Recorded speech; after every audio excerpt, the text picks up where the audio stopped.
ఆ గూండా ప్రవర్తించినటువంటి ప్రవర్తన ఏదైతే ఉందో సభ్య సమాజం మొత్తం చూసింది. ఎవడా నీకు ఉద్యోగం ఇచ్చింది? సిఐ ఎస్హెచ్ఓ గారు అంటే సెల్యూట్ చేస్తాం సార్, నాకు ఈ ఆపద వచ్చింది ఆపద వచ్చిందని నీ దగ్గరకు వచ్చి చెప్పుకుంటాం. నీ పని ఏంటిది? లా అండ్ ఆర్డర్ని కాపాడాలి. నువ్వు లా అండ్ ఆర్డర్ని బ్రేక్ చేసావు, విద్యార్థులను చంపుతావాను. ఎవడా నీకు అధికారం ఇచ్చింది? మెడకాయ పట్టుకొని నీకేదో వ్యక్తిగత కక్ష ఉన్నట్టు ఇలా పట్టుకొని పిసుకుతున్నావు. ఇలా చాలా బాధ అనిపించింది. ముఖ్యమంత్రి నీ పని ఉంటుంది. ఆవు ముట్టడికి వస్తాం, నీ ఇంటి విద్యార్థులందరూ నీ ఇంటి ముట్టడికి వస్తాం. ఏం తమాషాలు చేస్తున్నావా? చూడండి, తెలంగాణ ప్రజలారా మొత్తం చూడాలి, తెలంగాణ ప్రజలందరూ చూడాలి. ఎస్ఎఫ్ఐ విద్యార్థులు ఏముంటాయి, వాళ్ళకేం రాజకీయాలు ఉంటాయి? 18-19 సంవత్సరాల నూనుగు మీసాల పిల్లలకు ఏం రాజకీయాలు ఉంటాయి? వాళ్ళకి ఏం ఎజెండాలు ఉంటాయి? నువ్వు తీసుకొచ్చిన వాళ్ళు నచ్చలే పోజ్ చేస్తున్నారు, తప్పే ఉంది, అది వాళ్ళ డెమోక్రటిక్ హక్కు. ఎవడి నువ్వు ఇంత దారుణంగా ప్రవర్తిస్తుంటే నువ్వు ఎవరి గుడ్డి గుర్రాల పల్లెదవుతున్నావు? హోంశాఖ మంత్రి పదవి నీ దగ్గరనే పెట్టుకున్నావు, విద్యాశాఖ మంత్రి పదవి నీ దగ్గరనే పెట్టుకున్నావు, మున్సిపల్ శాఖ నీ దగ్గరనే పెట్టుకున్నావు. 2.5 ఏళ్ళు దాటిపోయింది నీ ప్రభుత్వం ఏర్పడి, నువ్వు ఇచ్చిన హామీలు ఒక్కటి కూడా నెరవేర్చలేదు. నాకు దేశం పోయి తిరిగి వస్తున్నావు దేనికా? రియల్ ఎస్టేట్ వ్యాపారం చేయడానికా? ఏం మనిషివా నువ్వు రేవంత్ రెడ్డి? అయిపోయింది. సామాజిక న్యాయంగా నువ్వు గుండాలా ప్రవర్తిస్తున్నావు. నువ్వు ఆయన ఫ్యామిలీ జస్టిస్ చేస్తే ఈయనంట సోషల్ జస్టిస్ చేసినట్టు. ఏం సోషల్ జస్టిస్? ముఖ్యమంత్రి రేవంత్ రెడ్డి, డీజీపీ రెడ్డి గారు, అక్కడ ఉన్న సిఐ రెడ్డి గారు, ఎస్ఐ గారు రెడ్డి గారు, కమిషనర్సు రెడ్డిలు. ఇదా సామాజిక న్యాయం? నేను రెడ్లకు వ్యతిరేకం కాదు, ఇది సామాజిక న్యాయమా? రేవంత్ గౌడ్ కదా నువ్వు, రెడ్డి ఎప్పుడైనావు? రేవంత్ గౌడు, రేవంత్ మాదిగా, రేవంత్ మాల, ఇదేనా రేవంత్ గౌడ్ చేసేది? చూడు, చూపిస్తా నీ పోలీసుల పనితీరు ఎంత దారుణంగా. వాళ్ళంతా ఎస్ఎఫ్ఐ విద్యార్థులు. చూడండి తెలంగాణ ప్రజలారా, సిఐ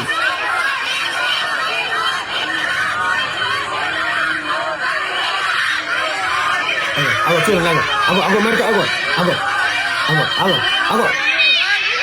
నీకేం పర్సనల్ ఇట్లా పట్టుకొని ఆయన పర్సనల్ పిసుకుతున్నాడండి. 18-19 సంవత్సరాల పిల్లలు వాళ్ళు. ఏమన్నా అయి ఉంటే, చచ్చిపోయి ఉంటే, ఎవడా నీకు ఉద్యోగం ఇచ్చింది? నువ్వేం చదువుకున్నావు? చదువుకొని ఉద్యోగంలోకి జాయిన్ అయినావా? నువ్వు తోకుందని నిన్ను రేవంత్ రెడ్డి రిక్రూట్ చేసుకొని ఆడేసాడా? ఎవరు నీకు ఉద్యోగం ఇచ్చింది? ఇది అయిపోయిందా? ఇంకో పిల్లవాడిని కూడా ఏ విధంగా చూడండి.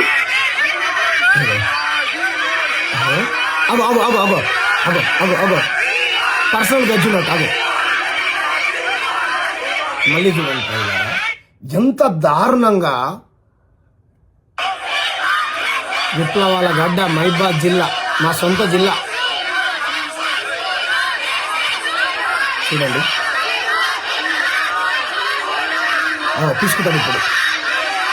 అరే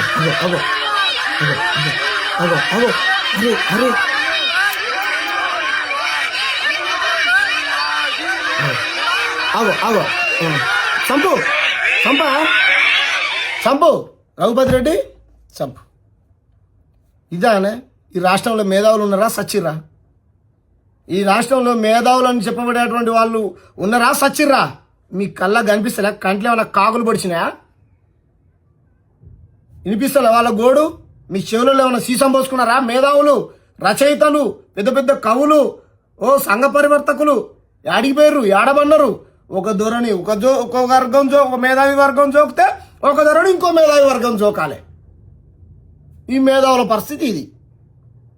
ఇప్పుడు పెద్దవాళ్ళు అయితే, ఇప్పుడు పెద్ద పెద్ద యూనివర్సిటీస్లలో ఉద్యమాలు చేసే వాళ్ళకైతే రాజకీయ ఎజెండాలు ఉంటాయి అనుకుందాం. తర్వాత వాళ్ళు పోయి బీఆర్ఎస్లోనో, కాంగ్రెస్లోనో, బీజేపీలోనో జాయిన్ అయ్యి ఎమ్మెల్యే టికెట్ల కోసం, ఎంపీ టికెట్ల కోసం ఆశపడతారు అని వచ్చే ఒక నానుడు ఉన్నది, పక్కన పెడతారు. వీళ్ళకేమున్నది? 18-19 సంవత్సరాల పిల్లలు. ఏడున్నావు రేవంత్ రెడ్డి? నువ్వు రాజీనామా చేయాలి, తక్షణమే నువ్వు రాజీనామా చేయాలి. నీకు ఒక్క నిమిషం కూడా ముఖ్యమంత్రిగా కొనసాగే అర్హత లేదు నీకు. ఏం మనిషివా నువ్వు? నేను ఇదే రఘుపతి రెడ్డిని అడుగుతున్నా, ఈ రేవంత్ రెడ్డిని పోయి గల్లా పట్టుకొని అడుగుతావానే? నువ్వు అడుగుతావు 6 గ్యారెంటీలలో ఒక్క గ్యారెంటీ అయినా నువ్వు ఇది చేసినావా అని ఇచ్చినటువంటి 420 హామీలలో ఒక్క హామీనైనా ఇది చేసినావని అడుగుతావా? నిరుద్యోగులకు ఎప్పుడు నిరుద్యోగ వృత్తి ఇస్తామని అడుగుతావా? రైతుల రుణమాఫీ ఎప్పుడు చేస్తామని అడుగుతావా? బీసీ డిక్లరేషన్ ఎప్పుడు చేస్తామని అడుగుతావా? ఇల్లు ఎప్పుడు కట్టిస్తామని అడుగుతావా? ఉద్యోగాలు ఎప్పుడు ఇస్తామని అడుగుతావా? బీసీ ఎస్సీ ఎస్టీ కార్పొరేషన్ నిధులు ఎప్పుడు కేటాయిస్తామని అడుగుతావా? అడుగుతావా? గల్ల పట్టుకుని అడుగుతావా? అది ఎమ్మెల్యేల కొడుకులో ఎంపీల కొడుకులో లేదా జర డబ్బులు గిబ్బులు ఉన్న పెద్ద పెద్ద ఉన్నత వర్గాల వాళ్ళ బిడ్డలో కొడుకులో అయితే నువ్వు ఇట్లనే గల్ల పట్టుకుంటావానే? చెప్పా రఘుపతి రెడ్డి పట్టుకుంటావా? ఏం ప్రజలు కట్టేటువంటి పన్నులతో జీతాలు తీసుకుంటూ ఈ రకంగానా? తప్పు చేస్తే చట్ట ప్రకారం శిక్షించు. నేను ఎవడొద్దంటలే. కూడా చంపే జరుండి చచ్చిపోయేటోళ్ళు నువ్వు కావాలనే నీ మీద అటెంప్ట్ మర్డర్ కేసు పెట్టి, నీ మీద కాదు రేవంత్ రెడ్డి మీద పెట్టాలి. రేవంత్ రెడ్డి మీద అటెంప్ట్ మర్డర్ కేసు పెట్టి జైలుకు పంపించాలి రేవంత్ రెడ్డిని. 89 కేసులు ఉన్నాయి అనుకుంటా కదా, ఇది ఒకటి పెడితే 90 అవుతాయి. పెట్టుర్రి. దొంగ రేవంత్ రెడ్డి నీ రాజ్యాన్ని కాపాడుకోవడానికి కింది నుంచి పైన దాకా నీ సామాజిక వర్గానికి సంబంధించినటువంటి వ్యక్తులను పెట్టుకొని ఉద్యమాలు చేసేటువంటి అమాయకమైనటువంటి విద్యార్థుల పట్ల ఈ రకంగా ప్రవర్తిస్తారా నీ పోలీసులు? ఇదా నీ ప్రజా పాలన? ఇదా డెమోక్రసీ అంటే? ఇట్లా రాహుల్ గాంధీ చేయమన్నది నిన్ను? ఇట్లా చేయమన్నది? మళ్ళా జంజీ రాజకీయాలకు రావాలి. మేము జంజీలకు ప్రాధాన్యతనిస్తాం, వచ్చేటువంటి ఎన్నికల్లో 21, 22 సంవత్సరాలు ఉన్న అసెంబ్లీకి పార్లమెంటుకు పంపిస్తామని ఊకదంపుడు ఉపన్యాసాలు దంచిండు అంబేద్కర్ స్టాచ్యూ దగ్గరికి వచ్చి హైదరాబాద్ నడిపొడ్డున. ఇప్పుడు రావా రేవంత్ రెడ్డి? ఇప్పుడు రా. ఢిల్లీలో విద్యార్థులకు మద్దతు తెలియజేసినావు కదా, ఇక్కడ సంఘీభావంగా క్యాంటీన్లు తీసినావు. ఇప్పుడు రా. జీవో 97ని రద్దు చేస్తున్నాం మేము. విద్యార్థులు చేస్తున్నటువంటి పోరాటం ధర్మమైంది. రా తక్షణం ఇచ్చి. ఇక తెలంగాణలో ఉన్నటువంటి మీడియా ఈ పాలకులు మేధావులు వీళ్ళ పరిస్థితి ఇట్లా పోలీసుల తీరు ఇట్లుంటే ఇక అమ్ముడు పోయిన రేవంత్ రెడ్డి మీడియా ఇక వాళ్ళ గురించి చెప్తా.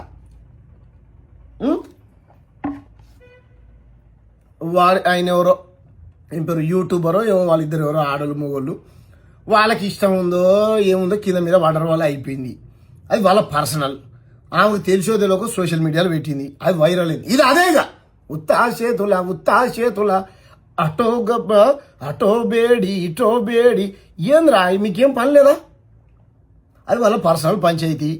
అది పెద్ద రాష్ట్ర సమస్యనా? అది బోకొచ్చేదా కూరకొచ్చేదా? వాళ్ళు నచ్చింది కింద మీద పడరు, నచ్చలేకపోతే విడిపోతారు. వ్యవస్థలు ఉన్నాయి. పోలీస్ స్టేషన్ పోతారు, కంప్లైంట్ పెట్టుకుంటారు. నా మూడు నాకు అన్యాయం చేసిన భార్య పోతుంది, లేదు నా పిల్లలు నా నచ్చట్లని మూడు పోతాడు. ఒకళ్ళు నచ్చితే కలిసి ఉంటారు, నచ్చకపోతే విడిపోతారు. ఒక అమ్మాయి జీవితాన్ని ఆగం చేసి భర్త జీవితాన్ని ఏందిరా మీరు? ఆమె ఏదో కోపంలో పెట్టింది అనుకుందాం, వాళ్ళ భార్య. మీకేం పని లేదు. ఇక విద్యార్థుల్ని పోలీస్ అయిన మెడకాయ పట్టుకొని చంపేటువంటి ప్రయత్నం చేస్తే ఆ న్యూస్ అంతా రాష్ట్ర వ్యాప్తంగా సంచలనం అవుతుంటే మీకు అది కనపడదు. వాడు కింద పడ్డాడు, మీద పడ్డాడు, ఈ వీడియో ఆ వీడియో తీసుకొచ్చి పనికి మాలిన చెత్త అంతా ప్రచారం చేసుకుంటూ రాత్రలు రాసుకుంటూ ఇవి వీడియోలు తీసుకుంటూ మీరు ఆనందపడతా ఉన్నారు. ఏం ఏం ఏం ఏం మనుషులు రా నాయన మీరు? నాకు అర్థం కాదు. మళ్ళీ మీకు ఒక్కొక్కనికి 40,000 50,000 సబ్స్క్రైబర్సు, దానికి మళ్ళా థంబ్నెయిల్ చేయడము, రకరకాలు. చై ఏం మనుషులు రా నాయన మీరు? అదే ప్రజా సమస్యనా అది? ఈ రకంగా ఉంటే ఇక డ్రగ్స్ని కట్టడి చేయడంలో ముఖ్యమంత్రి utter flop fail. 10th class పిల్లడు నెలగొండలో జరకొండలు అనుకుంటా టీచర్ని చంపేశాడు కత్తులతో. 27 పోట్లు పడిచి చంపిండు. ఎందుకు చంపిండు అంటే వానికి మద్యం అలవాటు ఉన్నది, వాడికి సిగరెట్ మందు తాగేటువంటి అలవాటు ఉన్నది. ఇప్పటి నేను ఎప్పుడైనా ఏంటో కలుబడి తాగినా కానీ మా అమ్మకు భయపడతాను నేను, ఏడ పసి కడుతుందని. అట్లా పెరిగినాం మేము, అట్లా చదువుకున్నాం మేము గవర్నమెంట్ స్కూళ్ళల్లో. ఇప్పుడున్నటువంటి విద్యార్థులకు నా కౌన్సిలింగ్ లాంటి క్లాసులు ఇప్పిస్తున్నావా? ఇట్లా ఉండాలి అట్లా ఉండాలి జెన్జీకి? లేదు. నీ ఇంటెలిజెన్స్ పోరాటం చేసేటువంటి సామాజిక ఉద్యమకారులు ఏం చేస్తున్నారని ఫోన్లు వినడము, వాళ్ళు ఏడ తిరుగుతున్నారని వాళ్ళ లొకేషన్ ట్రాప్ చేయడము తప్ప నువ్వు ఇటువంటి డ్రగ్స్ని కట్టడి చేస్తా, వాడు చిన్నోడు తాగుతుండా పెద్దోడు తాగుతుండా, ఏడ ఏ పంచాయతీ అవుతుంది? ఏం నీ మొత్తం ఫెయిల్. తెలంగాణలో లాంటి రాడు ఫెయిల్ అయిపోయింది. రేవంత్ రెడ్డి ఎంత తొందర దిగిపోతే అంత మంచిది ఈ రాష్ట్రానికి. ఒక దరిద్రుడు. నువ్వు అన్నావు కదా ఆ పిచ్చోడు ఊళ్ళో పిచ్చోడు వస్తే చించెట్టు కట్టేసి కొడతారు ఊళ్ళో పెద్దమంటారు. నువ్వు వస్తే చించెత్తు కట్టేసి కొడతారు నేను పేగులే. విద్యార్థుల తల్లిదండ్రులు విద్యార్థులు చాలా మంది విద్యార్థులు మంచిగా ఉన్నారు. నీ పాలన వచ్చిన తర్వాతనే ఇట్లా తయారవుతారు. కాబట్టి ఈ రకంగా విద్యా వ్యవస్థ నాశనం చేసి శ్రీ చైతన్య, నారాయణ, భాష్యం, గీష్యం మొత్తం లక్షల కోట్ల రూపాయలు వాడు విద్యను వ్యాపారంగా చేసి అమ్ముకుంటుంటే వాడి మీద చర్యలు తీసుకోవు. విద్యార్థులు పోరాటం చేస్తూ ఉంటే వాళ్ళ పోరాటాన్ని అణిచివేస్తావు, వాళ్ళని చంపించేటువంటి ప్రయత్నం చేపిస్తావు నీ పోలీసులతోని. ఏందా నీ పాలన, దరిద్రమైనటువంటి పాలన. కాబట్టి మేధావులు మాట్లాడాలి, ప్రతి పార్టీ ఖండించాలి. రాజకీయాలకు అతీతంగా విద్యార్థుల పట్ల జరిగినటువంటి ఈ అమానుషమైనటువంటి దాడి ఏదైతే ఉందో, చంపేటువంటి ప్రయత్నం చేశారు. ఇది అటెంప్ట్ మర్డర్. ఇది ప్రభుత్వం చంపబోయింది.